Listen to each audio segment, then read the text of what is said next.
Hello everyone, welcome back to our YouTube channel medical and nurses सब। आज की class में हम कम्युनिटी हेल्थ नर्सिंग के एमसीक्यूज पढ़ेंगे। तो पूरी क्लास में टोटल 100+ एमसीक्यूज रहेंगे। आपकी क्लास 1 घंटे के आसपास रहेगी।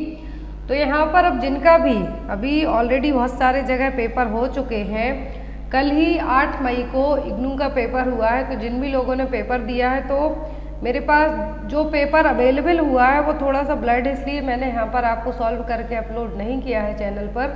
जिनके पास क्लियर पिक्चर्स हो तो आप मेरे व्हाट्सएप नंबर पर इग्नू का पेपर भेज सकते हैं। कल पेपर हुआ है जो 8 मई को। सेकेंड थिंग, अब जिनका भी अपकमिंग टाइम में Jharkhand NHM CHO, MP NHM, other state CHO GMC paper होते हैं, तो ये सीरीज उन सभी के लिए हेल्पफुल रहेगी। कोशिश की जा रही है कि डेली क्लासेस रहें आपके लिए, बट कुछ मेडिकल इशू के कारण क्लास आपकी 3 से 4 दिन कंडक्ट नहीं हो पाई, लेकिन अब डेली आपकी क्लासेस रहेंगी। और जिन भी लोगों ने अभी तक ऐप को डाउनलोड नहीं किया है, प्लीज़ डाउनलोड कीजिए, जहां पर आपको चैलेंजिंग क्विज पूरे प्रीवियस ईयर पेपर्स अवेलेबल हैं। तो आप वहां से जाकर उनको ले सकते हैं। चैलेंजिंग क्विज फ्री कर दिए हैं, जिससे आप लोग अपना नॉलेज लेवल है जो चेक कर सकते हैं। तो यहाँ पर आज की क्लास में जो क्वेश्चन है, मोस्टली कम्युनिटी हेल्थ नर्सिंग के क्वेश्चन है, और जो डिसेंट के एग्जाम में रिपीट हुए हैं वो क्वेश्चन है यहाँ पर मेनली ऐड किए गए हैं। तो जब 10,000 MCQs की सीरीज रहेगी, इसकी प्लेलिस्ट सेपरेट बना दी जाएगी। इसका ये आज सेकेंड पार्ट है, तो पर सीरीज 100 MCQ करके हम कोशिश करेंगे कि आपके पूरे MCQs यहाँ पर कवर कर दिए जाएँ। तो यहाँ पर जो क्लास रहेगी कम्युनिटी हेल्थ नर्सिंग की, तो इसमें कुछ क्वेश्चन आपको मिक्स्ड टाइप के भी रहेंगे। CHN के अलावा आपको यहाँ पर पीडियाट्रिक के क्वेश्चन भी हो सकते हैं, 2-4 गायनेक के भी हो सकते हैं। तो यहाँ पर जो फर्स्ट क्वेश्चन है वो है जो मेनली एग्जाम में आता है, capacity of a microbe to cause disease is known as. तो जो माइक्रोब्स है, बैक्टीरिया, वायरस है, उनकी कैपेसिटी, क्षमता जो कि डिसीज को कॉज कर सकती है, वो क्या कहलाएगी? पैथोजेनिसिटी, व्यूरिलेंस, इन्फेक्शन या फिर इम्यूनिटी। तो अब यहाँ पर जो माइक्रोब ने जो कॉज की है जो डिसीज़, वो क्या कहलाएगी? वो तो कहलाएगी इन्फेक्शन।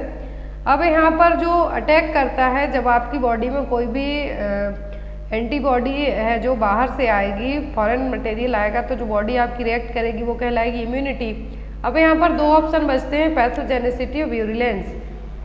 तो इन दोनों में माइनर सा डिफरेंस है। क्वेश्चन देखिए कि कैपेसिटी ऑफ अ माइक्रोब, जो क्षमता है माइक्रोब की, अब माइक्रोब में बैक्टीरिया, वायरस, प्रोटोजोआ कुछ भी हो सकता है, तो वो क्या कहलाता है? पैथोजेनिसिटी। क्या है? पैथोजेनिसिटी। अब इन दोनों के बीच का जो माइनर सा डिफरेंस जिसमें आप कंफ्यूज हो सकते हैं, तो पैथोजेनिसिटी क्या है? क्वालिटी है किसी भी एजेंट की, माइक्रोब की डिसीज को प्रोड्यूस करने के लिए। यहाँ पर वही कहा है कि कैपेसिटी क्या है और पैथोजेनिसिटी है, जिसको हम कहेंगे कि कोई डिसीज प्रोड्यूस कर रहा है। ज़रूरी नहीं है कि किसी को सेकंड स्टेज पर ही टीबी हो जाए। अभी रिसेंट में जो कोविड हुआ था, कुछ माइल्ड केस रहते हैं, कुछ मॉडरेट, कुछ सीवियर भी हो जाते हैं। तो वो क्या है? एक पैथोजेनिसिटी है उस बैक्टीरिया, वायरस की। लेकिन व्यूरिलेंस का मतलब है कि कितना ज़्यादा जो डिसीज प्रोड्यूसिंग एजेंट है, उसकी एबिलिटी है, कितनी ज़्यादा सीवियरिटी से डिसीज़ को प्रोड्यूस करेगा, वो क्षमता क्या कहलाएगी? व्यूरिलेंस। आई होप आपको ये दोनों टर्म क्लियर हो गए हों कि कोई भी डिसीज़ होती है, कोई भी डिसीज़ आपकी बॉडी में होती है किसी भी बैक्टीरिया, वायरस, प्रोटोजोआ के कारण, तो वो पैथोजेनिसिटी होगी उस माइक्रोब्स एजेंट की। लेकिन किस क्षमता तक वो डिसीज़ आपको अफेक्ट करती है, वो क्या कहलाएगी? व्यूरिलेंस। सीवियरिटी क्या होगी उस डिसीज़ की, वो कहलाएगी virulence. Next one is an item which can be included in a items in ABC analysis and inventory control। तो इन्वेंट्री कंट्रोल में ABC एनालिसिस हमने पढ़ा है, तो उसमें कौन सा यहाँ पर आइटम होगा जो कि ये आइटम्स ए लिस्ट में आएगा? ऑप्शन में gauze bundle, syringe and needles, MRI machine and bed linen. तो यहाँ पर ABC एनालिसिस में 3 कैटेगरी है जो डिवाइड की जाती हैं। तो उसमें यहाँ पर ए कैटेगरी में जो, एक तो इन्वेंट्री कंट्रोल में ए कैटेगरी में जो महंगे आइटम हैं, कॉस्टली हैं, और जिनको एक्सपर्ट ही हैंडल कर सकते हैं, वो सब किस में आएंगे? ए कैटेगरी में। तो यहाँ पर आपका आंसर क्या होगा? C, MRI machine. अब यहाँ पर ये देखिए एसेंशियल फीचर है जो इन्वेंट्री कंट्रोल में, यदि ABC एनालिसिस करके पूछते हैं, तो यदि कैटेगरी ए पूछते हैं तो इन्वेंट्री वैल्यू या फिर बहुत ज़्यादा महंगे हैं या फिर कम है, तो वो सब किस में आएंगे? कैटेगरी ए में। और जिनको बहुत ही स्ट्रिक्टली तरीके से कंट्रोल किया जाता है। कैटेगरी बी में mid level health care provider, MLHP, CHO staff nurse ये चीज़ें कंट्रोल कर सकती हैं, तो कैटेगरी बी में आएंगे। कैटेगरी थर्ड होती है जिसको ANM और जो वार्ड बॉय ये सब भी इनको अटेंड कर सकते हैं, तो किस में आएंगे? मिनिमल और no estimation of inventory value होगी जिनकी, वो किस में आएंगे? कैटेगरी सी में। नेक्स्ट है यहाँ पर Who developed the method of pasteurization to prevent spoilage of food by bacteria? तो क्वेश्चन है कि पास्चुराइजेशन की मेथड किसने डेवलप की थी जिससे बैक्टीरिया के थ्रू हम फूड को स्पॉइल होने से बचा सकते हैं। ऑप्शन में है यहाँ पर Edward Jenner, Louis Pasteur, Joseph Lister या फिर रॉबर्ट कोच। तो पास्चुराइजेशन कौन लेके आया था जिसमें गर्म करके किसी भी खाने पीने की चीज़ को अचानक से ठंडा किया जाता है, हिंदी में यदि हम इसको समझें तो ये कौन लेके आया था? Louis Pasteur. कौन लेके आए थे इसको? Louis Pasteur. Next one is in which disease condition a boot shaped heart is seen in the chest X-ray. तो कौन सी कंडीशन में जो हार्ट है कैसा देखने को मिलता है? बूट शेप का। जब आप चेस्ट एक्सरे करेंगे तो हार्ट कैसा देखने को मिलेगा? बूट शेप में। जो जूते होते हैं जो किसान पहनते हैं जूते, उस टाइप के, जो खेत वेत में आपने देखे होंगे पहने हुए, तो उस टाइप के जूते हैं वो क्या कहलाते हैं? बूट। बूट शेप्ड हार्ट किस कंडीशन में देखने को मिलेगा? PDA, transposition of great arteries, tricuspid atresia, फिर टेरेटोलॉजी ऑफ फैलेट। तो यहाँ पर ये क्या है? ये टेरेटोलॉजी ऑफ फैलेट। तो यहाँ पर आपका आंसर क्या हो? Teratology of Fallot. हो सकता है आपको एग्जाम में चेस्ट एक्सरे की इमेज दे दें और पूछें आपसे कि ये क्या है, तो ये क्या कहलाएगा? Teratology of Fallot. और ये जो शेप है यहाँ पर क्या है? Boot shaped heart. अब टेरेटोलॉजी ऑफ फैलेट में टोटल 4 कंडीशन क्या होती हैं? इंक्लूड होती हैं। टेरेटो का मतलब यहाँ पर क्या है कि 4 कंडीशन यहाँ पर इंक्लूड होंगी, तो वो यहाँ पर क्या करेंगी? अफेक्ट करेंगी। 4 डिफेक्ट होते हैं टेरेटोलॉजी ऑफ फैलेट में, वो कौन कौन से हैं? Ventricular septal defect, pulmonary stenosis, misplaced aorta and thickened right ventricular wall या फिर राइट वेंट्रिकुलर हाइपरट्रॉफी। तो ये क्या है? 4 डिफेक्ट है इसमें इंक्लूड। और जो मेन एग्जाम में क्वेश्चन आता है वो यही आता है कि चेस्ट एक्सरे यदि बूट शेप्ड है तो ये कौन सी कंडीशन है? Teratology of Fallot. और टेरेटोलॉजी ऑफ फैलेट क्या है? कंजेनाइटल हार्ट डिफेक्ट है। Next one is a better method of teaching intravenous cannulation is. तो कैन्युलाइजेशन के लिए बेटर मेथड कौन सी होगी? यदि किसी को हमें IV कैन्युला इंसर्ट करना है, कौन सी मेथड से आप उसको समझाएंगे? डिस्कशन से, डेमोन्स्ट्रेशन से, लेक्चर से या फिर सेमिनार से? तो कैन्युलाइजेशन पूछा जा सकता है आपसे, या फिर इंजेक्शन एडमिनिस्टर करने के लिए कहा जा सकता है, कोई भी IM, IVSC किसी भी एंगल से। एंड नेक्स्ट आता है यहाँ पर इंसुलिन इंजेक्ट करने के लिए कि आप सेल्फ इंसुलिन कैसे इंजेक्ट करेंगे। तो इन सभी चीज़ों में आपको क्या करके बताना है? डेमोन्स्ट्रेट करके। आप किसी को कितना भी पढ़ा लो, जब तक आपकी प्रैक्टिकल प्रैक्टिस नहीं होगी, आप IV है जो कैन्युला नहीं लगा पाएंगे। तो वही चीज़ें यहाँ पर कि डेमोन्स्ट्रेट करके आप लेक्चर में कुछ भी चीज़ें देख सकते हैं, लेकिन जब किसी पर्सन के ऊपर कोई प्रैक्टिकल किया जाएगा तो ये चीज़ आप जब देखेंगे तभी उसको प्रॉपर तरीके से बता पाएंगे। तो यहाँ पर क्या है? डेमोन्स्ट्रेशन करके आप इस चीज़ को सही तरीके से बता सकते हैं। Next one is pain that can occur in an amputated person is. तो एम्पुटेशन का मतलब होता है किसी भी बॉडी के पार्ट को क्या किया गया हो? कट किया गया हो। तो जो पेन होगा उस एम्पुटेटेड पार्ट से, तो उस पेन के लिए हम क्या कहेंगे? Phantom limb pain, prosthetic neuralgia, post therapeutic neuralgia, trigeminal neuralgia, फिर कजेल्जिया। तो यहाँ पर एक कौन सा पेन कहलाएगा कि जो एम्पुटेटेड पर्सन को फील हो रहा है? ये कहलाएगा फैंटम पेन, जो कि बॉडी पार्ट है ही नहीं, जो बॉडी पार्ट है ही नहीं उसको वहाँ पर फील हो रहा है, तो वो क्या कहलाएगा? Phantom pain. Phantom pain is pain that feels like it's coming from a body part that is no more, no longer there और नो मोर। जो बॉडी पार्ट है ही नहीं, मान लीजिए बिलो नी जॉइंट आपका एम्पुटेशन हुआ है, तब भी आपको फील होता है कि आपके पैर में पेन हो रहा है, लोअर में पेन हो रहा है, बट वो पार्ट है ही नहीं, तो वो क्या पेन कहलाएगा? Phantom limb pain. Next one is What is the stage of tumor if it is of any size with positive or negative lymph node involvement in distant metastasis according to TNM classification? तो TNM classification के according जो यहाँ पर tumour क्या है, positive और negative lymph node involvement है यहाँ पर, तो ये कौन सा है जो स्टेज में होगा? स्टेज फर्स्ट में, स्टेज सेकेंड में, स्टेज थर्ड में या फिर स्टेज फोर्थ में? तो TNM क्लासिफिकेशन के अकॉर्डिंग जब कोई भी ट्यूमर क्या होगा, लिम्फ नोड को भी इन्वॉल्व करेगा और मेटास्टेसिस भी देखने को मिलेगा, तो क्या कहलाएगी? Stage fourth. क्या कहलाएगी? Stage fourth. TNM का मतलब यहाँ पर क्या है? T डिस्क्राइब करेगा कि ट्यूमर की साइज क्या है, नियर बाय टिश्यू में कहाँ तक फैल चुका है कैंसर। तो T का मतलब यहाँ पर क्या है? टिश्यू की साइज, कितने साइज तक क्या हुआ है, अफेक्ट हुए हैं टिश्यू। N डिस्क्राइब करेगा कि कितने लिम्फ नोड यहाँ पर अफेक्ट हुए हैं, क्या है कि कैंसर नियर बाई कितने लिम्फ नोड तक स्प्रेड आउट हुआ है। और M का मतलब होगा मेटास्टेसिस, कि कैंसर ने कितने बॉडी पार्ट्स को अफेक्ट किया है। तो अब यहाँ पर क्वेश्चन है कि लिम्फ नोड इन्वॉल्व हुए और मेटास्टेसिस भी देखने को मिला है, तो क्या है? Stage fourth. Next one is out of the following what can be a possible source of infection for brucellosis. तो यहाँ पर ब्रूसेलोसिस का यहाँ पर इनमें से कौन सा है जो कॉज हो सकता है? ऑप्शन में रैट, सीप, गॉट या फिर हॉर्सेस। तो ब्रूसेलोसिस को हम क्या कहते हैं? Mediterranean fever. और ये जनरली जो भी लोग डेयरी प्रोडक्ट का मतलब है जो भी दूध के बने हुए प्रोडक्ट रहते हैं तो उनसे होगा। तो इन्फेक्शन का जो पॉसिबल सोर्स होगा यहाँ पर इनमें से क्या होगा? वो गोट्स। तो आपको याद रखना है गोट्स की जगह आपको काऊ भी आ सकता है, वफेलो भी आ सकता है। तो ब्रूसेलोसिस का मेन रीज़न क्या होता है कि जो इन्फेक्टेड एनिमल्स होंगे उन्हीं के थ्रू होता है, जो अनपास्चुराइज्ड डेयरी प्रोडक्ट्स होंगे उनसे होगा। तो यहाँ पर डेयरी प्रोडक्ट से मतलब यहाँ पर क्या होगा? गॉट्स, बकरियाँ।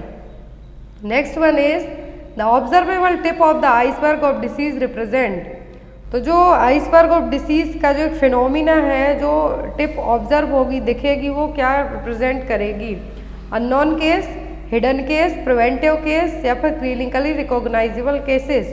तो जो ऑब्जर्वेबल टिप क्या रिप्रेजेंट करेगी आइसबर्ग ऑफ डिसीज फिनोमिना में? करती है clinically recognisable case.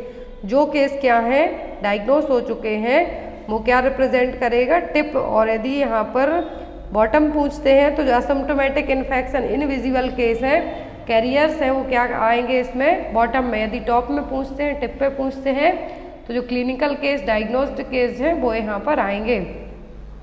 Next one is कापोसी sarcoma is seen इन। तो जो कापोसी सार्कोमा है किसमें देखने को मिलेंगे? ऑप्शन में है यहाँ पर ल्यूकेमिया, एड्स, ब्रेन ट्यूमर या फिर ग्लूकोमा। तो कापोसी सार्कोमा में क्या होता है? जो सॉफ्ट टिश्यूज होते हैं, एक तरीके का कैंसर ही है कापोसी सार्कोमा, सॉफ्ट टिश्यू में होने वाला लीजन्स क्रिएट करेगा। तो ये किस में देखने को मिलता है? एड्स में। इसमें देखने के लिए मिलेगा एड्स के पेशेंट में। और जो एड्स के पेशेंट हैं उनमें भी हम कह सकते हैं कि जो कापोसी सार्कोमा है, एड्स एसोसिएट, यदि एपिडेमिक बेस्ड पे पूछते हैं तो कापोसी सार्कोमा जनरली मेनली सबसे ज़्यादा एड्स में ही देखने को मिलता है। तो यहाँ पर आपको याद रखना है कि कापोसी सार्कोमा और ये किस टाइप का कैंसर है?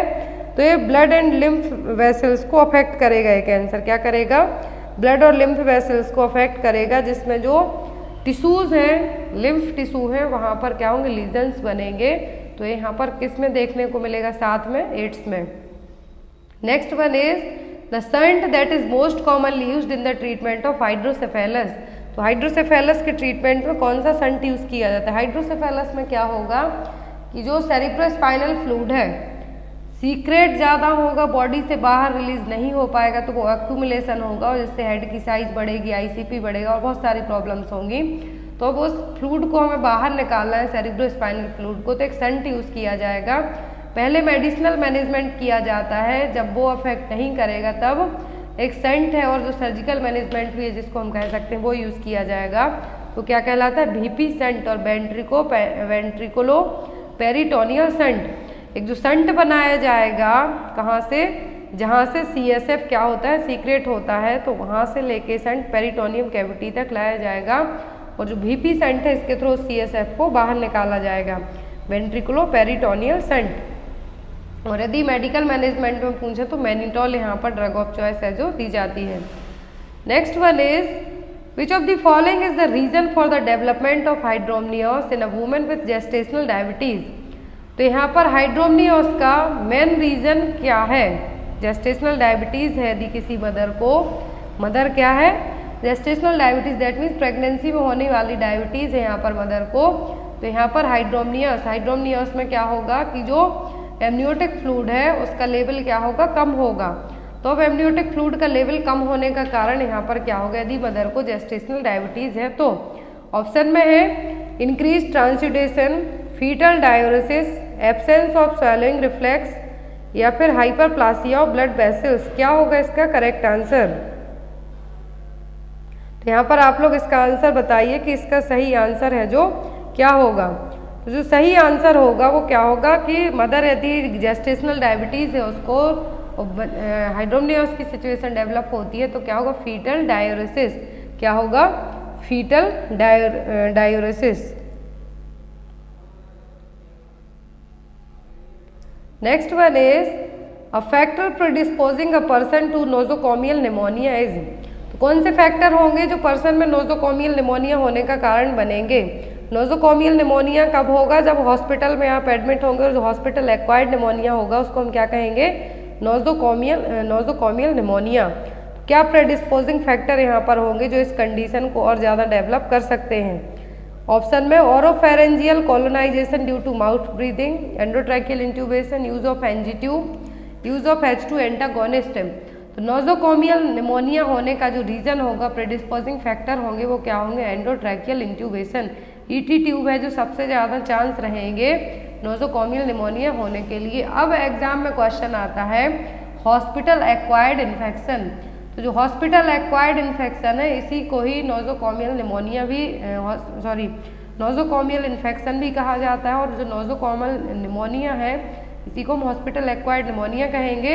और ये कब होगा? जब पर्सन एटलीस्ट 48 से 72 घंटे, यहाँ पर ड्यूरेशन एग्जाम में आता है कि हॉस्पिटल एक्वायर्ड इन्फेक्शन है कितने टाइम के अंदर डेवलप होता है? तो 48 से 72 घंटे के बाद एडमिशन होने के 48 से 72 घंटे के बाद होने के चांसेस ज़्यादा होते हैं। तो यहाँ पर एंडोट्रैकियल इंट्यूबेशन से ही ये नोजोकोमियल निमोनिया होने का कारण है जो बन सकता है। Next one is the antidote used in iron toxicity is. तो यदि आयरन का ओवरडोज हो जाता है बॉडी में तो कौन सा एंटीडोट देंगे? ऑप्शन में N-एसिटाइलसिस्टीन, एट्रोपिन, चारकोल या फिर डिफ्रॉक्सामाइन। तो जो एंटीडोट यूज़ किया जाएगा आयरन टॉक्सिसिटी के लिए वो क्या होगा? वो होगा डिफ्रॉक्सामाइन। क्या होगा? Deferoxamine. Next one is which among the following is a complication of spinal anaesthesia. तो यहाँ पर स्पाइनल एनेस्थीसिया का कॉम्प्लिकेशन क्या है? डिस्निया, हाइपरटेंशन, टैकीकार्डिया या फिर हाइपोटेंशन। तो स्पाइनल एनेस्थीसिया देने के बाद पर्सन का ब्रेडिकार्डिया होने के चांसेस होंगे, हाइपोटेंशन होने के चांसेस होंगे। तो यहाँ पर आपका जो आंसर होगा वो क्या होगा? हाइपोटेंशन।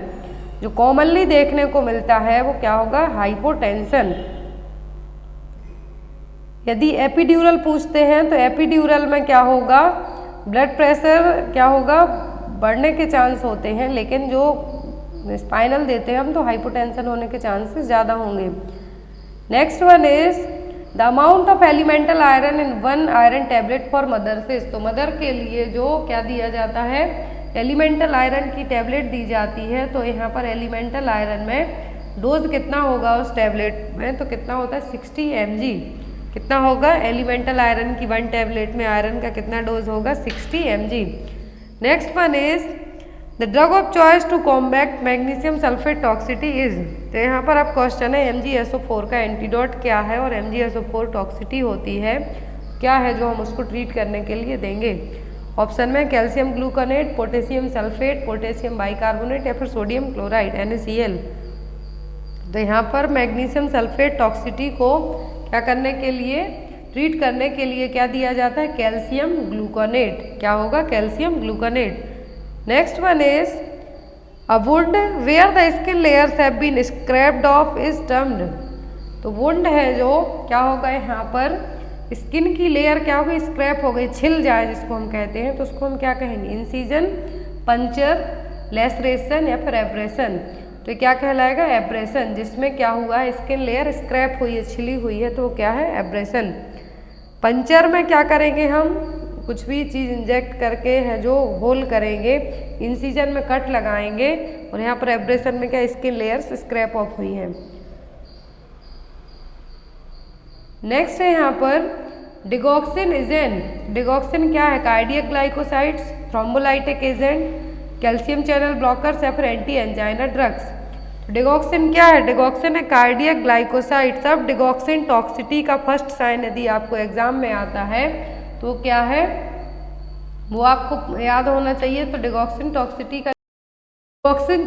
का यदि फर्स्ट साइन होगा तो वो होगा जीआई ट्रैक्ट को अफेक्ट करना, और वो क्या होगा? नॉजिया होगा, वॉमिटिंग होगा, एनोरेक्सिया भी होगा एंड डायरिया होगा। तो यहाँ पर यदि फर्स्ट साइन पूछते हैं आपसे, तो यदि जीआई ट्रैक्ट को अपसेट करने वाला, जीआई ट्रैक्ट को अफेक्ट करने वाला नॉजिया, वॉमिटिंग, एनोरेक्सिया, डायरिया क्या है? Basic sign. Then blood vision भी होगा और अदर प्रॉब्लम्स होंगी, लेकिन यहाँ पर फर्स्ट साइन क्या होगा? Nausea, vomiting, anorexia. अब यहाँ पर बात आती है डिगॉक्सिन विथहेल्ड कब की जाती, कब स्टॉप करना है? जब पल्स रेट बिलो 60 हो जाए, तब हमें उस केस में डिगॉक्सिन को नहीं देना है, और वो कंडीशन क्या कहलाती है? Bradycardia. Next one is the abnormal condition in which the umbilicus is inserted through the membrane is known as.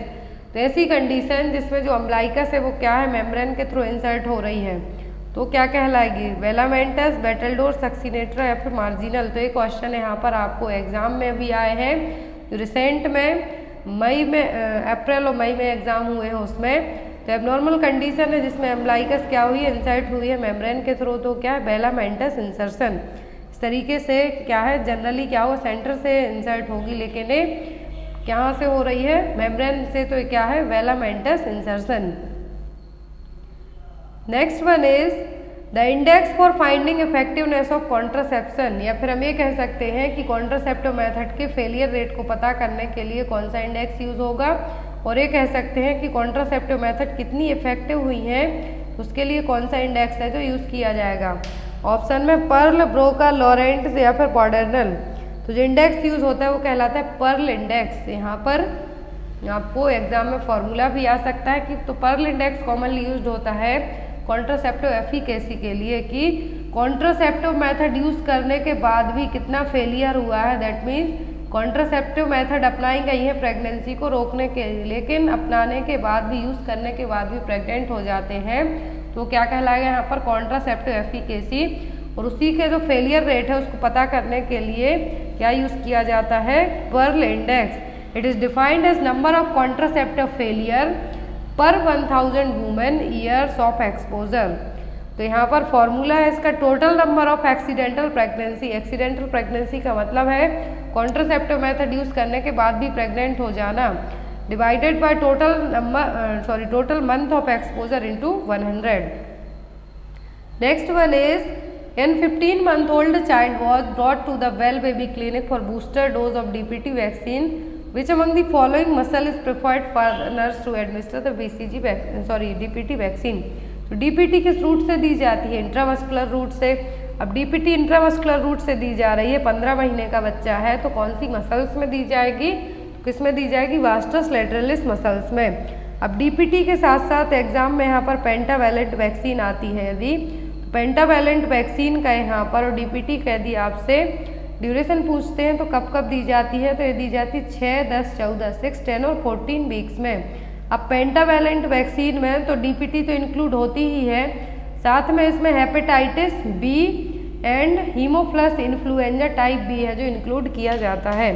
तो बेसिक पॉइंट है जो आपको यहाँ पर मैं रिवाइज करवा देती हूँ कि यदि आपको एग्जाम में आए तो याद रहे। Next one is while preparing a patient for surgery who has diabetes mellitus, the nurse should be aware of which of the following potential surgical risk associated with this disease।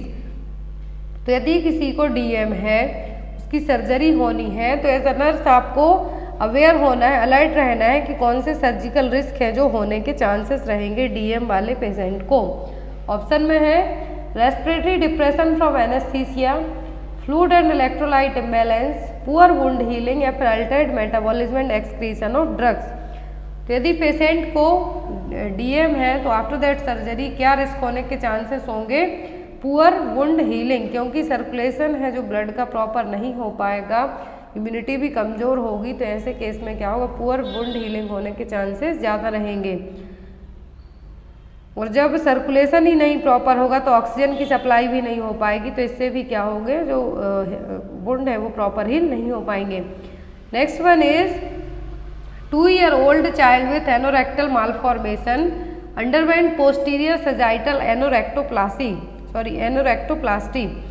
Which of the following needs to be emphasized by the nurse upon the discharge? तो यदि किसी बच्चे को anorectal malformation हुआ है तो anorectal malformation के patient की सर्जरी हुई है, पोस्टीरियर सजाइटल एनोरेक्टोप्लास्टी। तो अब यहाँ पर जब एनोरेक्टोप्लास्टी हुई है तो इस एनोरेक्टोप्लास्टी का जो पेशेंट है डिस्चार्ज के टाइम पर आप पेरेंट्स को क्या है जो समझाएंगे?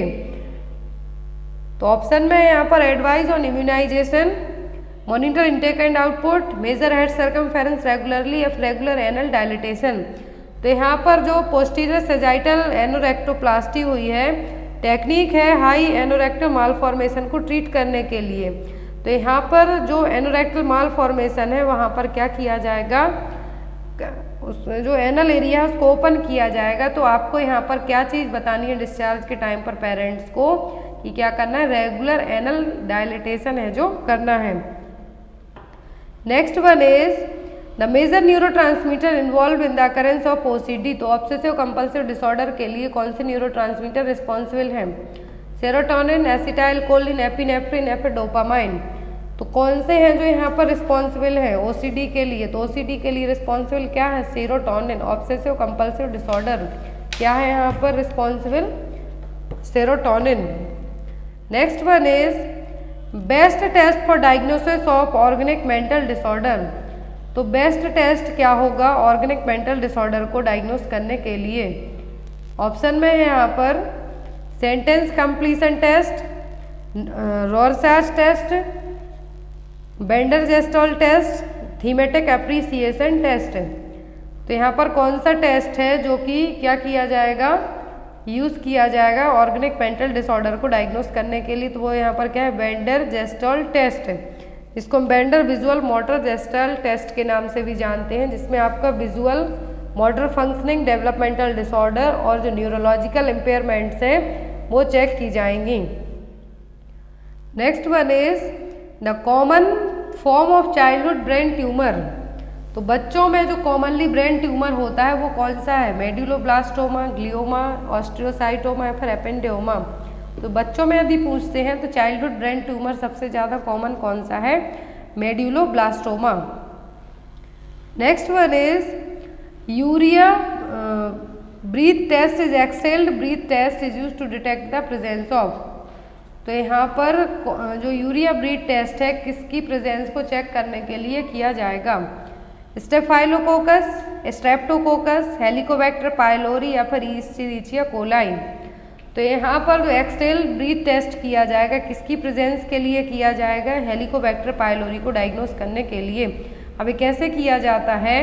तो आपके लिए एक यूरिया सब्सटेंस है जो ड्रिंक करने के लिए दिया जाएगा और फिर आपको एक बैग दिया जाएगा को आप उसको अपने बैग को मुंह में लगाएं एंड देन उसमें अपनी सांस छोड़ें और जो फिर बैग है आपका ले जाके लैब में टेस्टिंग की जाएगी।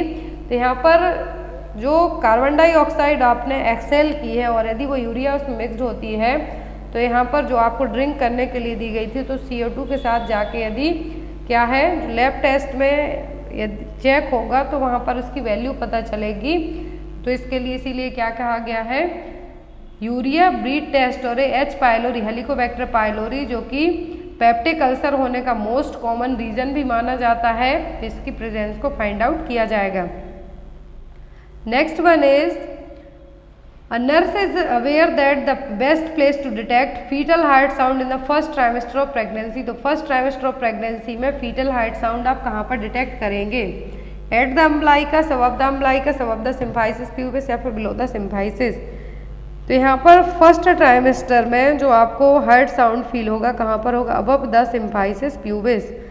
यहाँ पर फर्स्ट ट्राइमेस्टर का मतलब 12 वीक भी हो सकता है, फिर यहाँ पर बात आती है यदि 20 वीक का पूछें तो जस्ट बिलो द अम्बलाइकस, 24 में अम्बलाइकस पर ही, 30 में अम्बलाइकस और एक्सीफेस्टर्नम के बीच में। तो ये क्या है यहाँ पर फर्स्ट ट्राइमेस्टर का पूछते हैं तो above the symphysis pubis, 3 trimester होते हैं, first, second and third. Next one is which of the following is not a component of national health. और यहाँ पर जो इमेज और जो यहाँ पर एक टेबल दिख रही है इसका आप स्क्रीनशॉट ले लीजिए, जिससे आप इनको अपने नोटबुक पर या रजिस्टर में नोट डाउन कर सकते हैं। Next one is which of the following is not a component of national health mission. यहाँ पर NHM का कंपोनेंट कौन सा नहीं है। ये क्वेश्चन अभी एग्जाम में आए हुए हैं। ऑप्शन में है RMNCH+A strategy, women employment, infrastructure maintenance, communicable disease control programme. तो यहाँ पर क्या है जो NHM में इंक्लूड नहीं है, तो NHM में जो इंक्लूड नहीं है वो क्या है, वुमेन एम्प्लॉयमेंट, मतलब कि महिलाओं को रोजगार देना, इसमें इंक्लूड नहीं है। Next one is which of the following steps should be taken in case of children suffering from second and third degree mall nutrition. तो यदि बच्चा सेकेंड और थर्ड डिग्री माल न्यूट्रिशन से अफेक्टेड है, कौन से स्टेप आप फॉलो करेंगे। Provide nutritional education and health education to caregivers. Provide supplemental therapeutic nutrition. Recommended immediate hospitalization. Recommended parental nutrition. यदि बच्चा सेकेंड और थर्ड डिग्री यहाँ पर बात हो रही है तो थेराप्यूटिक न्यूट्रिशन से हम उसको मैनेज कर सकते हैं। तो यहाँ पर आपका आंसर क्या होगा, therapeutic nutrition. Next one is the in the contest of metabolism the full form of REE। तो यहाँ पर REE का फुल फॉर्म क्या होगा, जो कि न्यूट्रिशन में इंक्लूड होता है। तो न्यूट्रिशन में REE का मतलब क्या है, तो REE का मतलब होता है resting energy expenditure. Resting energy expenditure क्या है, the amount of calories needed to maintain basic body system and body temperature at rest. तो यदि यहाँ पर REE पूछा जाता है, मेटाबॉलिज्म कहा है, रेस्टिंग एनर्जी एक्सपेंडिचर का मतलब होता है कि कैलोरी का इतना अमाउंट जो आपकी बॉडी के बेसिक सिस्टम और बॉडी टेम्परेचर को मेंटेन करने के लिए at the time of rest चाहिए, वो क्या है यहाँ पर REE। और जब कुछ ड्यूरिंग द एक्टिविटी जो कैलोरी की ज़रूरत पड़ेगी वो क्या कहलाता है, एक्टिविटी एनर्जी एक्सपेंडिचर EEE। और जब वेट लॉस के लिए ज़रूरत पड़ेगी तो वो क्या कहलाएगा, TEEE। Next one is which among the following is most commonly seen in premature children due to excessive oxygenation supply. अब इस क्वेश्चन को आपको अलग अलग जगह अलग अलग तरीके से क्वेश्चन अवेलेबल होगा। फर्स्ट की जो ऑक्सीजनेशन सप्लाई है, जो एक्सेसिव ऑक्सीजन सप्लाई के कारण बच्चों में जो प्रॉब्लम होगी वो क्या कहलाएगी। सेकंड कि किन बच्चों में ऑक्सीजन की सप्लाई दिए जाने से एक्सेसिव ऑक्सीजन सप्लाई के कारण रेटिनोपैथी होगी, या फिर फाइब्रोप्लास्टी या रेटिनोपैथी होगी, या फिर बच्चों में या फिर बड़ों में ऑक्सीजन की सप्लाई है जो मॉइस्ट फॉर्म में क्यों की जाती है। तो ये बेसिक क्वेश्चन है। अब यहाँ पर प्रीमेच्योर चिल्ड्रन, जो बच्चे बिलो 37 वीक के डिलीवर हो गए हों, उनको ऑक्सीजन की सप्लाई की ज़रूरत होगी, ऑक्सीजन सप्लाई की जाएगी। कौन सी सिचुएशन डेवलप होगी, रेटिनोपैथी, ऑप्थेल्मिया न्यूनेट्रम, ब्लाइंडनेस या फिर ज़ीरोप्थेल्मिया। जो प्रीमेच्योर चिल्ड्रन है उनमें एक्सेसिव ऑक्सीजन सप्लाई के कारण जो सिचुएशन डेवलप होगी वो क्या कहलाती है, रेटिनोपैथी। क्या कहलाएगी, रेटिनोपैथी। ये क्वेश्चन एग्जाम में आता है आपको अलग अलग जगह, चाहे आप ऑनलाइन पढ़ाई करते हो ऑफलाइन करते हो, बुक्स में अलग अलग तरीके से ये क्वेश्चन अवेलेबल होगा, लेकिन इसका मीनिंग एक ही होगा कि बच्चों में एक्सेसिव ऑक्सीजन, जो प्रीमेच्योर चिल्ड्रन है उनमें ऑक्सीजन सप्लाई के कारण जो एक कॉमन साइड इफेक्ट देखने को मिलता है वो क्या कहलाता है, retinopathy. Next one is the labour is said to be prolonged when the combined duration of first and second stage is more than. तो यहाँ पर प्रोलॉन्ग्ड लेबर कब कहा जाएगा, जब सेकेंड और फर्स्ट स्टेज का ड्यूरेशन कितना होगा, 10 घंटे, 2 घंटे, 18 घंटे या फिर 16 घंटे। तो नॉर्मली ड्यूरेशन होता है प्रीमी में और मल्टी में अलग अलग होगा, लेकिन जब यही ड्यूरेशन फर्स्ट और सेकेंड स्टेज में ड्यूरेशन मोर देन 18 आवर तक हो जाता है लेबर पेन में, तो क्या कहलाता है, प्रोलॉन्ग्ड। और जब यदि यही ड्यूरेशन फर्स्ट सेकेंड मिला के लेस देन 2 आवर हो जाता है तो क्या कहलाता है, precipitate labour. More than 18 hour में प्रोलॉन्ग्ड, बट इसमें फर्स्ट और सेकेंड स्टेज को मिला के, और यदि यही दोनों स्टेज 2 घंटे से कम की हो जाए तो प्रेसिपिटेट लेबर। नेक्स्ट है यहाँ पर group in which people are not married in having blood relation but married outside the group is termed as. अब यहाँ पर आपको जो एक और टेबल दिख रही है, आप इसको भी नोट डाउन कर सकते हैं कि फर्स्ट स्टेज क्या है, latent phase 0 to 4 centimetre cervix dilatation होगा। फर्स्ट स्टेज में 0 से 10 सेंटीमीटर तक सर्विक्स ही डायलेट होगी। एक्टिव फेज में 4 to 10 सेंटीमीटर दिया हुआ है। सेकेंड में फुल डायलेटेशन से बेबी एक्सपल्सन तक होगा, फीटल एक्सपल्सन तक। थर्ड में बर्थ ऑफ बेबी से लेके प्लेसेंटा एक्सपल्सन तक होगा। नेक्स्ट है यहाँ पर group in which people are not married if having blood relation but married outside the group. यदि ब्लड रिलेशन है तो आपकी शादी नहीं होगी, उसमें किसी दूसरे ग्रुप में शादी कर लेंगे आप, तो इसको क्या कहेंगे, एंडोगेमी, एक्सोगेमी, कास्ट एंडोगेमी या फिर कास्ट एक्सोगेमी। तो जो मोमेडियंस होते हैं उनमें मोस्टली क्या हो जाती है, शादी अपनी जो ब्लड रिलेशन है उनमें हो जाती है, कुछ रिश्तों को छोड़ के बाकी वो हो जाती हैं। तो ये क्या कहलाएंगे यहाँ पर, एंडोगेमी, जिसमें आपके ग्रुप में ही कास्ट क्लास रेस टाइप में आपकी शादी हो जाएगी। लेकिन जो एक्सोगेमी है जिसमें आपका गोत्र, विलेज, गांव, परिवार, पिंड सब चीज़ें देखी जाती हैं, तो क्या कहलाती हैं, एक्सोगेमी मैरिज, जिसमें आउटसाइड ग्रुप में आपकी शादी होगी। Next one is clay coloured stool indicates. तो क्ले कलर्ड स्टूल किसका साइन है, अपर जीआई ब्लीडिंग का, इम्पेंडिंग कॉन्स्टिपेशन का, एन अफेक्टेड ऑफ मेडिकेशन या फिर बाइल ऑब्स्ट्रक्शन का। तो क्ले कलर्ड स्टूल देखने को मिलेगा बाइल ऑब्स्ट्रक्शन में। बाइल ऑब्स्ट्रक्शन कैसे होगा, अब bile duct obstruction also known as biliary obstruction. जब जो बाइल डक्ट लिवर में क्या हो रहा है, बाइल बनेगा, लेकिन स्टोर कहाँ पर होगा, जो बाइल है वो कहाँ पर स्टोर होगा, तो वो होगा यहाँ पर गॉल ब्लैडर में। अब गॉल ब्लैडर में जो बाइल को कैरी करने वाली जो डक्ट है उसमें यदि किसी भी तरीके का ऑब्स्ट्रक्शन हो जाता है, ब्लॉक हो जाता है, तो क्या होगा, यहाँ पर जो कॉम्प्लिकेशन होंगे, इन्फेक्शन होंगे, और वही बाइल क्या होगा, आपका स्टूल में मिक्सड होके आएगा। तो स्टूल का कलर कैसा होगा, क्ले कलर का। तो इसके लिए क्या कहा गया है, clay coloured stool. Next one is one of the primary drug use during the CPR is. तो CPR के टाइम पर कौन सी ड्रग दी जाती है, रेंटेक, डेगॉक्सिन, डाइक्लोफेनेक या फिर एपिनेफ्रिन। तो एपिनेफ्रिन यहाँ पर इमरजेंसी में यूज़ की जाने वाली मेडिसिन है और CPR में दी जाएगी। Next one is medical condition in which the bones become brittle and fragile from loss of tissue typically as the result of hormonal changes और deficiency of calcium and vitamin D is known as. तो medical condition जिसमें bones कैसी हो रही हैं, brittle हैं, fragile हो रही हैं, और यहाँ पर टिश्यूज से क्या हो रही हैं, दूर हो रही हैं। ये जनरली हार्मोनल चेंज के कारण हुआ है, फिर कैल्शियम की कमी के कारण हुआ है, विटामिन डी की कमी के कारण हुआ है। तो ये क्या है, ऑस्टियोमाइलाइटिस, फ्रैक्चर, ऑस्टियोपोरोसिस या फिर ऑस्टियोमलेशिया। तो सभी सिचुएशन जो यहाँ पे दी हुई है जॉइंट्स को ही अफेक्ट करने वाली हैं, बोन्स को अफेक्ट करने वाली हैं। बट यहाँ पर कैल्शियम, विटामिन डी की कमी है और हार्मोनल चेंज के कारण हुआ है। तो क्या है, ऑस्टियोपोरोसिस। क्या है, ऑस्टियोपोरोसिस। जहाँ पर माइलाइटिस लाइटिस और आइटिस वर्ड यूज हो तो क्या है, इन्फेक्शन और इन्फ्लामेशन है। Next one is multiple tiny raised white और yellow white spots may appear on the nose, cheeks of neonates और कॉल्ड एज। जो न्यूनेटल बेबी हैं उनके नोज और चीक्स के यहाँ पर व्हाइट कलर के स्पॉट्स देखने को मिलते हैं, क्या कहलाएंगे, मिलिया, साल्मोन पैचेस, मंगोलियन स्पॉट्स या फिर हार्क्लिन कलर चेंजेस। तो क्या कहलाएंगे, व्हाइट स्पॉट होंगे नोज चीक्स के यहाँ पर न्यूनेट में, क्या कहलाते हैं, मिलिया। इस तरीके से दाने दाने स्पॉट देखने को मिलेंगे व्हाइट कलर के, क्या है, मिलिया। और जो यहाँ पर साल्मोन पैचेस हैं इस तरीके से बर्थ मार्क भी आप जिसको कह सकते हैं, लेकिन ये एज के साथ साथ धीरे धीरे कम हो जाते हैं। मंगोलियन स्पॉट इस तरीके से होंगे, जनरली बैक में बटुक्स में ही रहते हैं। Next one is which is the first line drug to treat the gut. तो गट को ट्रीट करने के लिए फर्स्ट लाइन ड्रग कौन सी है, एलोप्यूरिनॉल, पैरासीटामॉल, क्यूनिन या फिर डाइक्लोफेनिक। ड्रग ऑफ चॉइस गट के लिए तो गट होगा यूरिक एसिड के ऑक्यूमुलेशन के कारण, अब उस यूरिक एसिड को हमें बाहर निकालना है बॉडी से, तो मेडिसिन यूज होगी वो क्या कहलाती है, allopurinol. Next one is what is the drug of choice for falciparum malaria.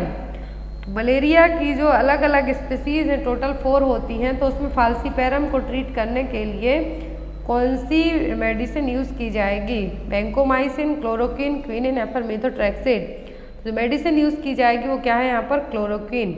क्या है? क्लोरोक्विन। अब जो मलेरिया पैरासाइट की डिस्कवरी पूछे तो एडवर्ड जेनर ने की थी और वैक्सीनोलॉजी के फादर भी एडवर्ड जेनर ही कहलाते हैं। Next is thick white mucus discharge from the female genitalia. Question ध्यान से देखिए, थिक वाइट म्यूकस डिस्चार्ज हो रहा है फीमेल जेनाइटेलिया से तो क्या कहेंगे? यहाँ पर ना प्रेगनेंसी है ना लेबर है। कॉमनली यहाँ पर क्वेश्चन पूछा है कि जो थिक और वाइट कलर का डिस्चार्ज होगा वुमेन जेनाइटेलिया से उसको हम क्या कहेंगे? तो वो कहलाता है स्मैग्मा। क्या कहलाएगा? Smegma. Next one is in the demographic cycle is high stationary stage is characterized by. तो डेमोग्राफिक साइकिल है उसमें हाई स्टेशनरी स्टेज है, क्या कहेगी? High birth rate and high death rate. The death rate begins to decline while the birth rate remains unchanged. Death rate declines still further and birth rate tends to fall. Low birth and low death rate. तो क्या है यहाँ पर? Demographic cycle की जो stage होती हैं यहाँ पर टोटल 5 स्टेज होती हैं, फर्स्ट, सेकंड, थर्ड, फोर्थ। तो यहाँ पर जो क्वेश्चन कहा है कि हाई स्टेशनरी स्टेज है, क्या है इसमें? हाई बर्थ रेट है और हाई डेथ रेट है, दोनों हैं। तो इसको क्या कहा गया? High stationary stage. High stationary first, early expanding, late expanding, low stationary और डिक्लाइनिंग। अब यहाँ पर ये देखिए चारों स्टेज दी हुई हैं। तो जो यहाँ पर बर्थ रेट इसमें क्या होगा और डेथ रेट हाई होगी और क्या है? फर्स्ट स्टेज है। दूसरी स्टेज यहाँ पर क्या कही है? Early expanding. तो अर्ली एक्सपेंडिंग में बर्थ रेट हाई होगा लेकिन डेथ रेट धीरे धीरे फॉल्स रैपिडली, बहुत ज़्यादा डेथ रेट होगी। थर्ड स्टेज में क्या है? बर्थ रेट भी फॉल हो रहा है और डेथ रेट भी धीरे धीरे हो रहा है। और फोर्थ में दोनों बर्थ रेट और डेथ दोनों क्या हैं? कम है। और जो डिक्लाइनिंग है इसमें अचानक से जो बर्थ रेट है वो क्या है? बढ़ सकती है लेकिन डेथ रेट क्या है? कम ही है, कम चेंज देखने को मिलेंगे लेकिन इसमें। तो यहाँ पर तो 5 स्टेज हैं, आपको याद रखना। इंडिया किस स्टेज में? भी लेट एक्सपेंडिंग स्टेज में। Next one is and the Heimlich maneuver is used for the patient who has। तो Heimlich maneuver abdominal thrust है, पेशेंट को कब यूज़ किया जाएगा? Blood nose, blocked airway, fallen out of bed या फिर impaired eyesight. तो Heimlich maneuver और abdominal thrust यूज़ किया जाता है जब ब्लॉक्ड एयरवे हो उसके लिए। Next one is sign of separation of placenta are the following except. Placenta separate होगा जब थर्ड स्टेज ऑफ लेबर में, तो सभी साइन देखने को मिलेंगे किसी एक को छोड़कर। ऑप्शन में है lengthening of the cord at बुल्बा, gush of blood is seen, fundus rise up to umbilicus या फिर टेम्परेचर राइसेस। तो प्लेसेंटा सेपरेट होगा तो जो बुल्बा जो लेंथ है कॉर्ड की वो ज़्यादा होगी, ब्लड देखने को मिलेगा, फंडस अम्लाइकस तक पहुँच जाएगा लेकिन टेम्परेचर नहीं बढ़ेगा। Sudden gush of vaginal blood, lengthening of the visible portion of the umbilical cord. Uterus कैसी होगी? फ्लैट होगी आफ्टर द डिलीवरी लेकिन आफ्टर दैट राउंड और फर्म शेप में देखने को मिलेगी। तो क्या है? साइन है प्लेसेंटा सेपरेट होने के। Next one is sign of true labour और द फॉलोइंग एक्सेप्ट। तो ट्रू लेबर के सभी साइन है किसी एक को छोड़कर। Painful rhythmic uterine contraction, dilatation of the ओस, फीटल मूवमेंट या फिर ब्लड शो। तो जो ट्रू लेबर में पेनफुल रिदमिक कॉन्ट्रैक्शन आएंगे, आप चाहे लेट लो चाहे बैठ लो वो कॉन्ट्रैक्शन धीरे धीरे बढ़ते जाएंगे। सर्वाइकल ओस में डायलिटेशन देखने को मिलेगा, ब्लड शो देखने को मिलेगा लेकिन फीटल मूवमेंट आपको फील नहीं होंगे। क्या होगा? फीटल मूवमेंट फील नहीं होंगे। Next one is the amniotic fluid and sac serves the following function except. यहाँ पर एमनियोटिक फ्लूइड के सभी फंक्शन हैं किसी एक को छोड़कर। Helping to dilate the cervix, ये काम बिल्कुल करेगा एमनियोटिक फ्लूइड, क्योंकि जो हाइड्रोमनियोस के पेशेंट होती हैं उनमें क्या होता है? प्रॉपर लेबर पेन नहीं आने लगते। क्यों? क्योंकि डायलिटेशन, सर्विक्स डायलिटेशन के लिए प्रॉपर फ्लूइड ही नहीं होगा। Protecting the foetus from injury, तो ये भी सही है कि जो एमनियोटिक फ्लूइड और सैक है क्या करता है? बेबी को एज अ कुशन की तरह, तकिए की तरह काम करता है प्रोटेक्ट करने में। Providing the foetus with immune bodies, keeping the foetus at an even temperature, तो टेम्परेचर मेंटेन करने का काम भी एमनियोटिक फ्लूइड और सैक करेंगे। लेकिन बेबी को किसी भी तरीके की इम्यून बॉडीज प्रोवाइड नहीं करवाएगा। एमनियोटिक फ्लूइड ये काम प्लेसेंटा करवाएगा, लेकिन एमनियोटिक फ्लूइड ये काम नहीं करेगा। Next one is the number of house visit bye Asha in a days. तो जो एक आशा वर्कर होगी, एक्टिविस्ट, सोशल हेल्थ एक्टिविस्ट होंगी, उनका जो काम होगा वो एक दिन में एटलीस्ट कितनी विजिट करना चाहिए उनको? Total 10 visit. एक दिन में कितनी? 10 visit. Next one is what is the full form of PCTS। तो PCTS का मतलब होता है pregnancy and child tracking system. क्या है इसका full form? Pregnancy and child tracking system. Next one is the Nishchay kit is used to test. तो जो निश्चय किट है गवर्नमेंट में प्रोवाइड करवाई जाती है, किसके लिए? प्रेगनेंसी को डायग्नोस करने के लिए गवर्नमेंट सप्लाई में दी जाती है, फ्री सप्लाई है निश्चय किट, जो कि नेशनल हेल्थ मिशन के तहत इसको दी जाती है गवर्नमेंट हॉस्पिटल को। किसके लिए? प्रेगनेंसी को डायग्नोस करने के लिए। तो प्रेगा न्यूज़ वो आपको मार्केट में 50 के आसपास रुपीज़ लगेंगे, 50-60 रुपीज़, लेकिन जो निश्चय किट है गवर्नमेंट हॉस्पिटल में फ्री ऑफ सप्लाई रहेंगी। Next one is the national maternity benefit scheme has been modified into. तो नेशनल मैटरनिटी बेनिफिट स्कीम है, इसको किसमें कन्वर्ट किया गया था? JSS के जननी शिशु सुरक्षा कार्यक्रम, RKST राष्ट्रीय किशोर स्वास्थ्य कार्यक्रम, JSY जननी सुरक्षा योजना, या फिर राष्ट्रीय बाल स्वास्थ्य कार्यक्रम। तो किसमें इसका मॉडिफिकेशन किया गया था? नेशनल मैटरनिटी बेनिफिट स्कीम का JSY में। अब JSY लॉन्च कब हुई थी? 12 अप्रैल 2005 को। कब लॉन्च हुई थी? 12 अप्रैल 2005 को। नेक्स्ट इज, और इसमें क्या है जो मेन किया गया था कि जो इंस्टीट्यूशनल डिलीवरी है उसको बढ़ावा दिया जाए, जिससे मैटरनल और जो न्यूनेटल डेथ रेट है उसको रिड्यूस किया जाए। Next one is if a child's weight falls in green line on growth chart it indicates. यदि बच्चे का वेट ग्रीन लाइन से जो ग्रोथ चार्ट है उसमें कम होता है, दैट मीन्स क्या है? जो road to health chart use किया जाए, ग्रोथ चार्ट है, यदि बच्चे का वेट ग्रीन लाइन से कम आता है तो ये क्या है? Severely underweight, less weight, normal weight to age, या फिर नन ऑफ दी अबव। यदि बच्चे का वेट जो ग्रीन लाइन से कम आता है तो क्या है? Normal weight to age. क्या है? Normal weight to age. Growth chart में क्या है? यदि 2 सेकंड कर्व होती है, ग्रीन बैंड होगा तो उससे कम अबव जाता है तो ये क्या है? यहाँ पर बच्चे के लिए क्या किया जाएगा? नॉर्मल और हेल्दी बच्चा है। और यदि यहाँ पर weight of moderately underweight, यदि बच्चा second to third curve that means yellow band में जाता है तो बच्चा क्या है? यहाँ पर अंडर वेट है।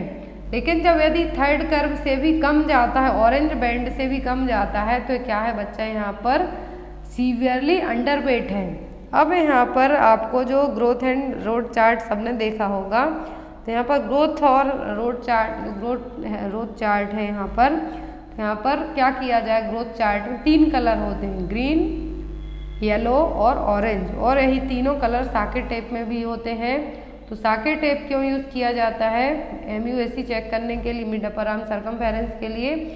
तीनों कलर में जैसा यहाँ पर कहा है कि अबव और जो ग्रीन बैंड के आसपास है दैट मीन्स बच्चा नॉर्मल है, तो उसमें भी सेम रहेगा, लेकिन उसमें कुछ काउंटिंग है, नंबरिंग है, वो दी जाती है कि MUAC यदि इतने से कम है तो बच्चा किस कैटेगरी में है।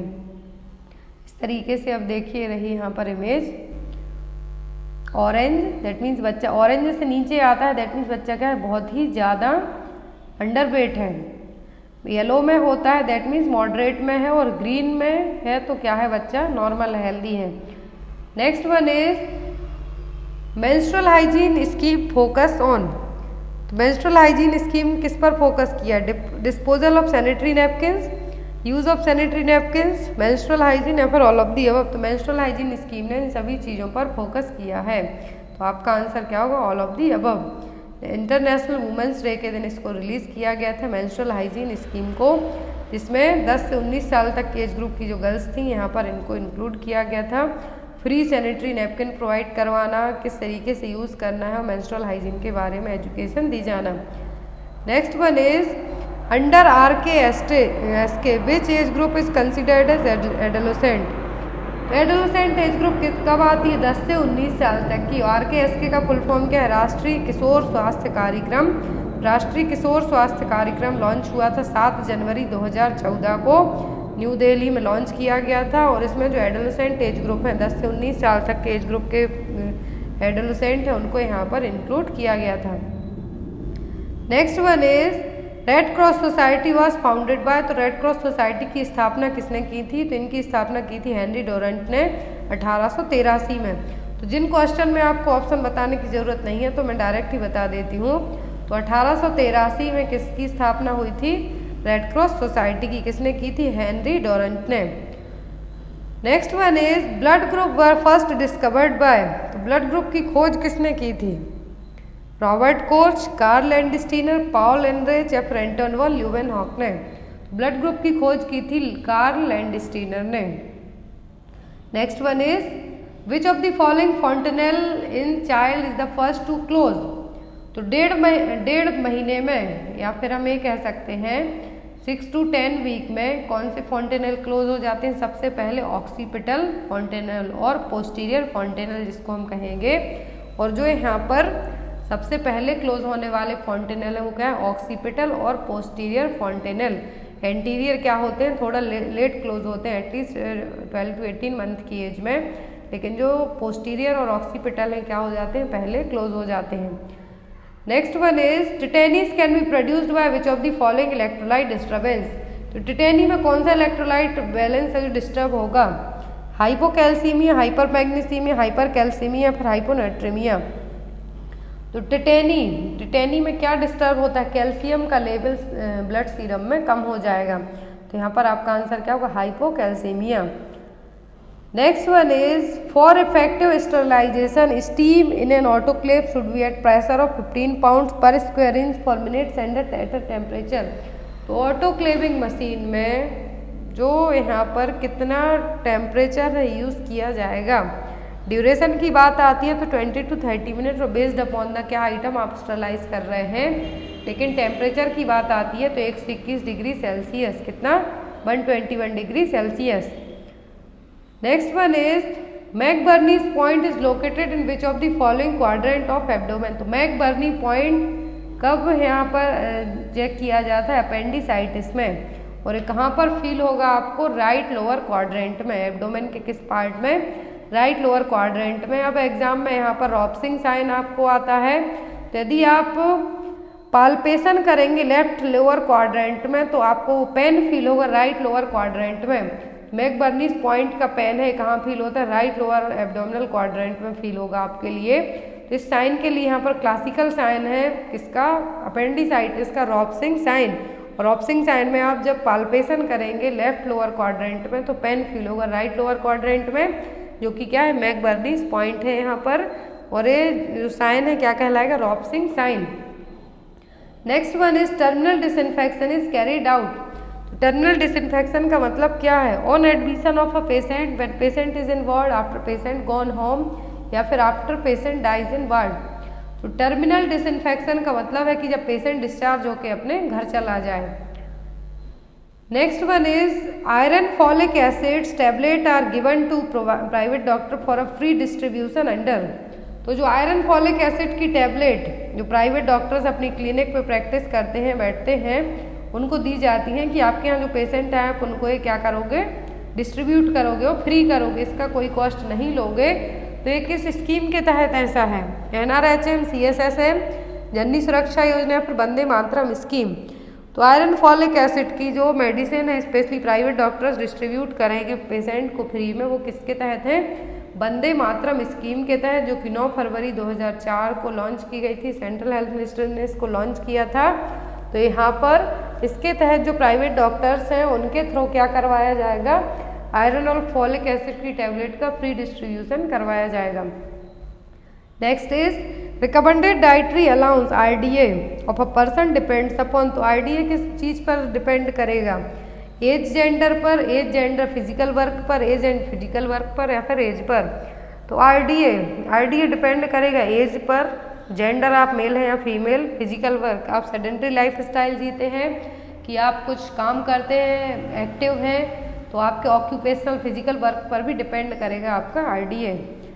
Next one is what is the colour of coat apron of ASHA. तो जो आशा वर्कर होती हैं उनके कलर ऑफ क्या होता है एप्रन और कोट का, ब्लू, पिंक, व्हाइट या फिर ग्रीन।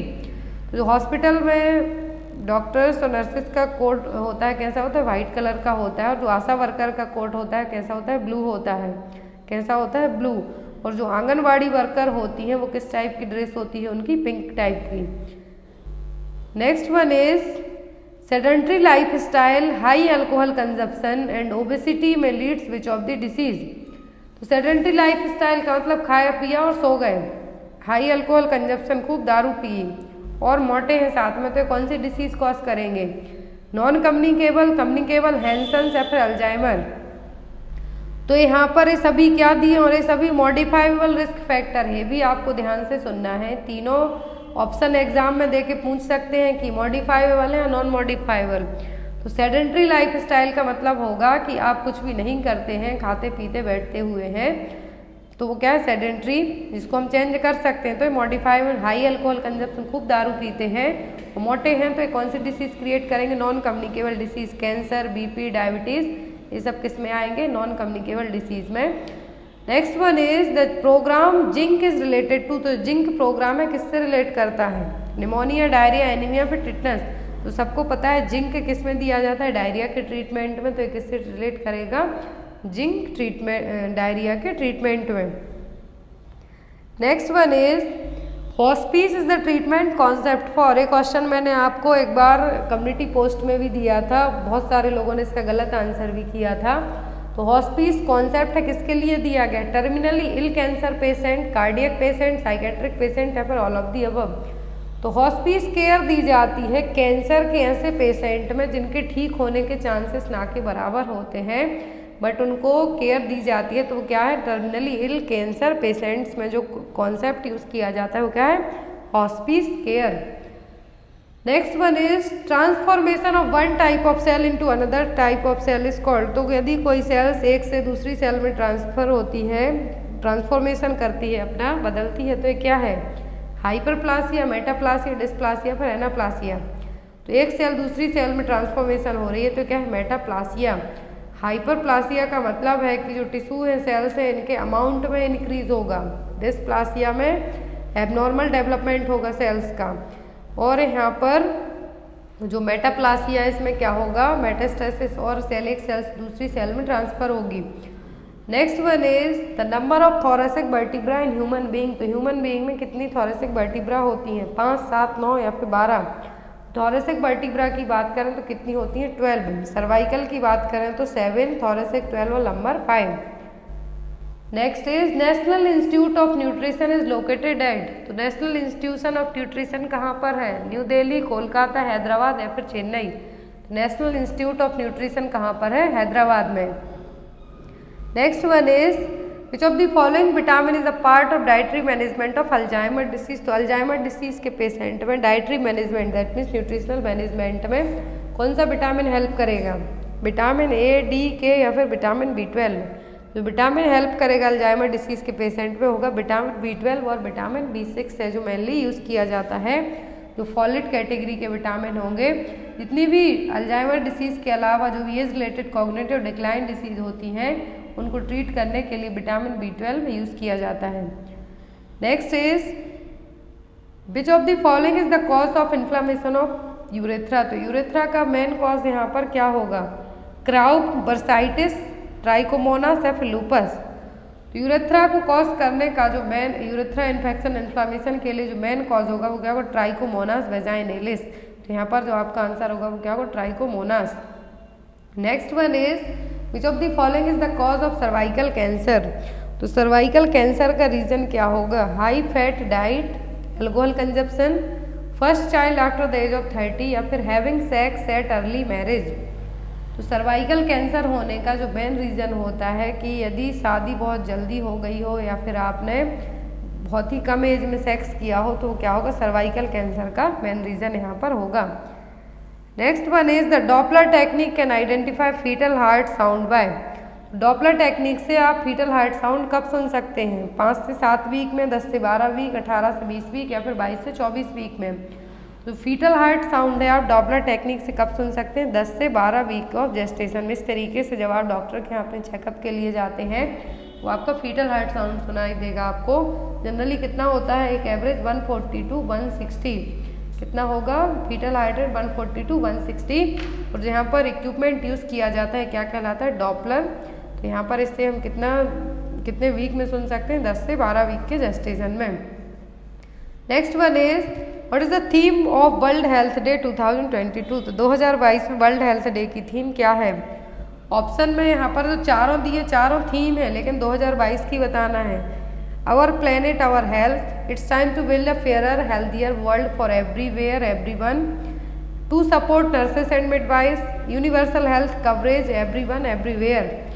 तो यहाँ पर जो इस साल की थीम है 2022 की वो क्या? Our planet is our health. मनाते कब है? 7 अप्रैल को। डॉक्टर टेड्रोस इसके चीफ हैं। जेनेवा में हेडक्वार्टर है और इंडिया का हेडक्वार्टर पूछे तो कहाँ पर है? न्यू दिल्ली में। Next one is sonographic showing off snow storm appearance is a characteristics feature of. अब यहाँ पर सोनोग्राफी होती है तो स्नो स्टॉर्म अपीयरेंस देखने को मिलेगा। तो किस में देखने को मिलेगा? Abruptio placenta, placenta previa, ectopic pregnancy या फिर मोलार प्रेगनेंसी में। जो हाइड्रेटिफॉर्म मोल रहेंगे और जो मोलार प्रेगनेंसी होगी उसमें क्या देखने को मिलेगा आपको? सोनोग्राफी में यूएसजी में स्नो स्टॉर्म अपीयरेंस।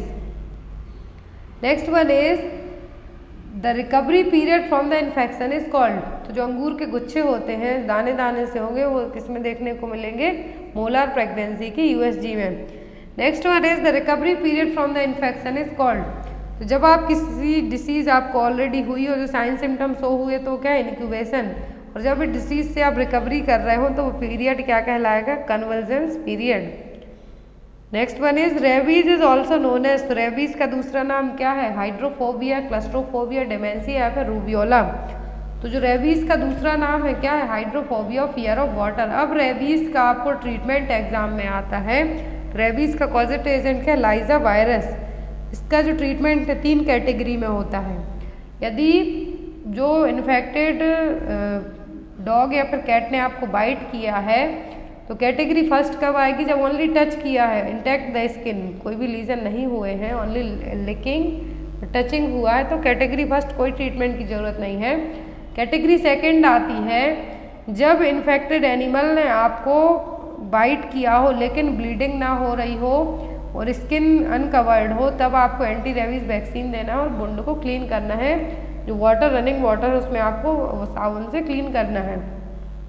यदि कैटेगरी थर्ड आती है, स्किन पेनिट्रेट होती है, तो यहाँ पर लिकिंग भी होता है। जो एनिमल्स ने बाइट किया और लिकिंग भी किया है, मतलब कि वहाँ पर चाटा हुई है, तो क्या कहलाएगा?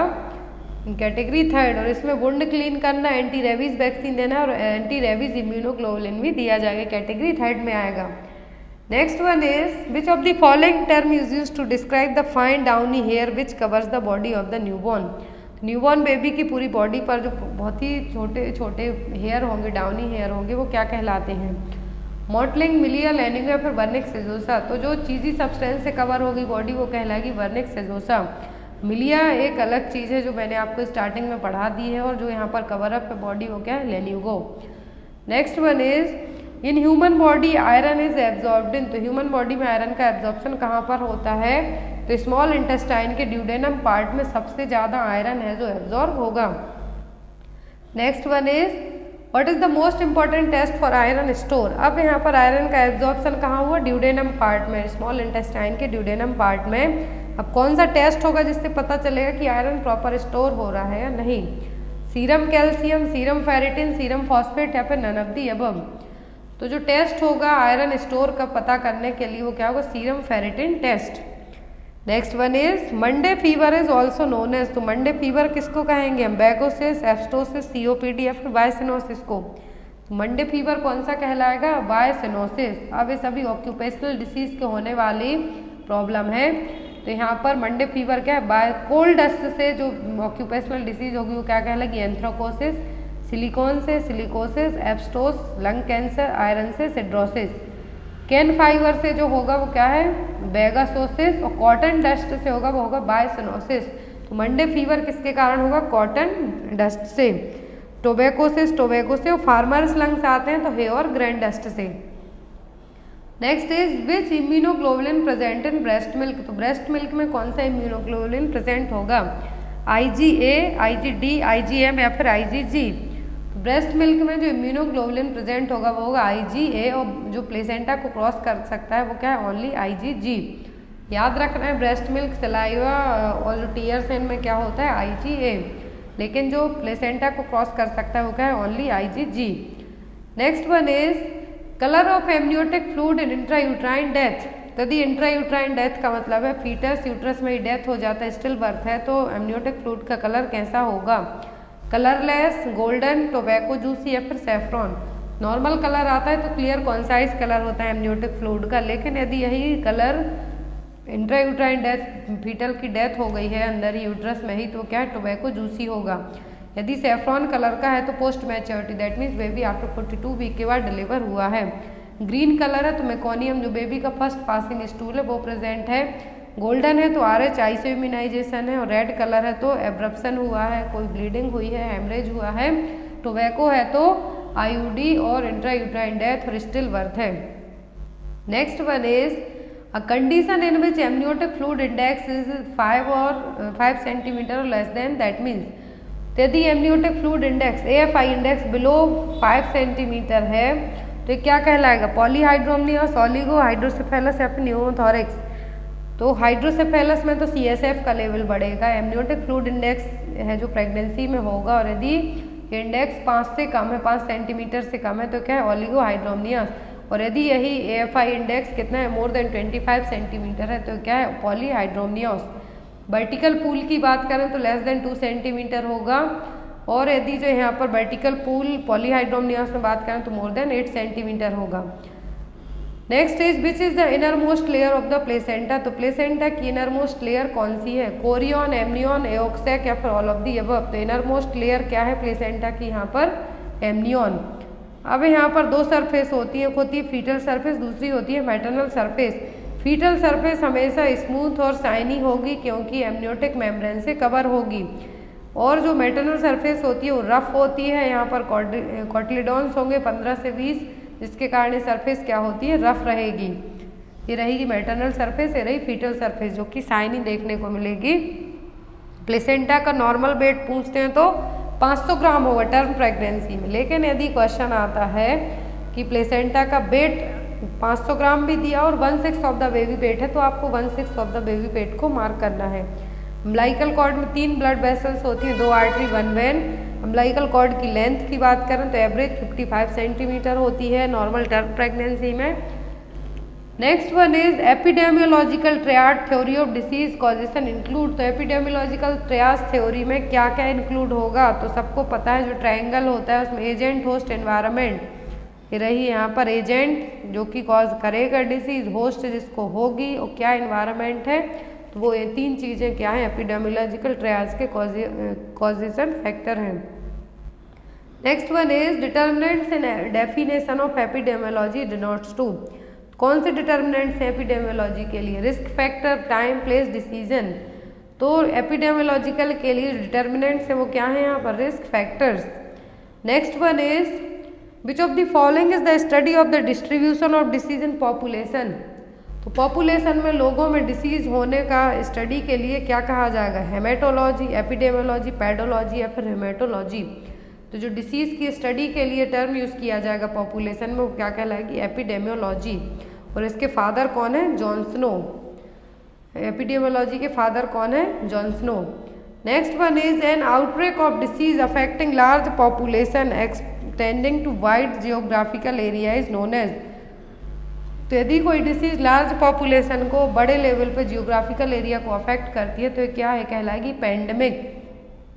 इमेज से इजीली याद रहेगा आपको, यदि कॉन्स्टेंटली एक ही पॉपुलेशन में एक ही गांव में कोई डिसीज है तो वो है एंडेमिक और धीरे धीरे स्प्रेड हो रही है। लेकिन यदि एक गांव से दूसरे गांव में स्प्रेड होने का बहुत ज़्यादा पॉपुलेशन को अफेक्ट करती है तो क्या है, एपिडेमिक। लेकिन जब यदि यही एपिडेमिक बहुत और ज़्यादा अफेक्ट करती है तो क्या है, पेंडेमिक, पूरे वर्ल्ड वाइड में होगी। Next one is health survey and planning committee is also known as, तो हेल्थ सर्वे और प्लानिंग कमेटी का दूसरा नाम क्या है, इसका दूसरा नाम है मुदलियार कमेटी, जो कि 1962 में लाई गई थी। अब health survey and development committee आती है तो क्या भोर कमेटी, जो कि 1946 में आई थी और इसी के तहत पीएससी को डेवलप किया गया था। Next one is identify the campaign depicted by the image. यहाँ पर इन क्वेश्चन को मैं ज़्यादा इसलिए नहीं एक्सप्लेन कर रही हूँ क्योंकि ऑलरेडी आपने पढ़े हुए हैं लास्ट के जो 10 से 20 क्वेश्चन है। तो यहाँ पर जो कैंपेन की इमेज है किसकी है, सर्व शिक्षा अभियान की, Beti Bachao Beti Padhao, save the girl child या फिर ऑल ऑफ दी अबव। तो ये है यहाँ पर इमेज बेटी बचाओ बेटी पढ़ाओ। 2015 में एक अभियान लॉन्च किया गया था, हरियाणा में इसको लॉन्च किया गया था, बेटी बचाओ बेटी पढ़ाओ। जो सर्व शिक्षा अभियान है उसमें तो एक पेंसिल पर 2 बच्चे बैठे हुए होते हैं। तो यहाँ पर ये जो कैंपेन है क्या है, बेटी बचाओ बेटी पढ़ाओ, सबसे पहले हरियाणा में 2015 को लॉन्च किया गया था। Next is which one is the grass root level health worker. तो यहाँ पर ग्रॉस रूट लेवल वर्कर्स कौन से हैं, village health guide, doctor, Anganwadi या फिर ALC। तो यहाँ पर कौन कौन है, ब्लेज हेल्थ गाइड, लोकल दाई, आंगनवाड़ी वर्कर, आशा एंड ऊषा। ये सब क्या है, ग्रॉस रूट लेवल वर्कर्स हैं जो कि इनिशियल लेवल पर काम करेंगे हेल्थ केयर में, क्या करेंगे, गांव लेवल पर, इनिशियल लेवल पर ये काम करेंगे। Next is in India which one is the following is the first referral unit. तो भारत की पहली फर्स्ट रेफरल यूनिट किसको माना जाता है, सब सेंटर, PSC, CHC या फिर रीजनल हॉस्पिटल। तो फर्स्ट रेफरल यूनिट क्या है अपने इंडिया का, कम्युनिटी हेल्थ सेंटर। कितनी पॉपुलेशन के लिए, तो 1,20,000 से प्लेन एरिया में और 80,000 हिली पहाड़ी एरिया है वहाँ पर। सब सेंटर कितने में, 5,000 प्लेन एरिया में, 3,000 हिली ट्राइबल एरिया में। 30,000 पॉपुलेशन पर एक प्राइमरी हेल्थ सेंटर होगा प्लेन एरिया में और 20,000 हिली पहाड़ी एरिया है वहाँ पर। Next one is red man syndrome is associated with. तो रेड मैन सिंड्रोम मतलब बॉडी रेड स्पॉट शो करेगी तो उसको रेड मैन सिंड्रोम का है। किस मेडिसिन से होगा, तो ये होगा वैंकोमाइसिन से। क्लोरामफेनिकोल से क्या होगा, ग्रे बेबी सिंड्रोम होगा। रेड मैन सिंड्रोम किससे होगा, वैंकोमाइसिन से। नेक्स्ट वन है जो टेट्रासाइक्लिन है किसके लिए ड्रग ऑफ चॉइस है, तो यह कोलेरा के लिए। Next one is in which 5-year plan programme Asha was introduced. तो जो आशा वर्कर हैं किस पंचवर्षीय योजना में लॉन्च की गई थी, तो ये लाई गई थी 11th 5-year प्लान जो कि 2007 से 2012 तक रही है। Next is under NRHM who will be the link person between community and health care services. तो कम्युनिटी के जो लोग हैं उनके बीच में और हेल्थ केयर सर्विसेज के बीच में कौन काम करेगा, लिंक पर्सन होगा NRHM में, तो ये होंगी ASHA workers. Next is which of the following ATT anti tubercular drug is contraindicated in pregnancy. कौन सी ATT ड्रग कॉन्ट्रा इंडिकेट रहेगी प्रेगनेंसी में, जिसको हम नहीं दे सकते हैं, तो वो है स्ट्रेप्टोमाइसिन, क्योंकि ये प्लेसेंटा को क्रॉस करके बेबी को टेराटोजेनिक इफेक्ट क्रिएट कर सकती है। और स्ट्रेप्टोमाइसिन ही ओनली एक ऐसी ATT ड्रग है जो कि इंट्रामस्कुलर रूट से दी जाती है। Next is first dose of vitamin A is given along with. और स्ट्रेप्टोमाइसिन से ही क्या होता है, जो 8th क्रेनियल नर्व है वो डैमेज होने के चांसेस भी इसी से होंगे। वेस्टिबुलोकोक्लियर नर्व है वो किससे डैमेज होगी, स्ट्रेप्टोमाइसिन से ही। नेक्स्ट है यहाँ पर first dose of vitamin A. तो विटामिन ए का पहला डोज किसके साथ दिया जाता है, मीजल्स वैक्सीन के साथ में ओरल दिया जाएगा। लास्ट क्वेश्चन है, इसका आंसर आप लोग देंगे। Period of national rural health mission. तो NRHM का पीरियड कब तक रहा है, 2002 से 2010, 2002 से 2012, 2007 से 2009 या फिर 2005 से 2012 तक। इसका आंसर आप लोग कमेंट बॉक्स में देना। और अब डेली आपकी क्लासेस रहेंगी जिसमें 50 to 100 MCQs तक रहेंगे। और आज से आपको डेली चैलेंजिंग क्विज रात में 8 बजे ऐप पर भी दिए जाएंगे। एटलीस्ट 30 MCQs तो आपको दिए जाएंगे। ड्यूरेशन ज़्यादा नहीं दिया जाएगा, ओनली 20 मिनट दिए जाएंगे जिसमें आपको सॉल्व करने होंगे। Thank you for watching us, bye bye.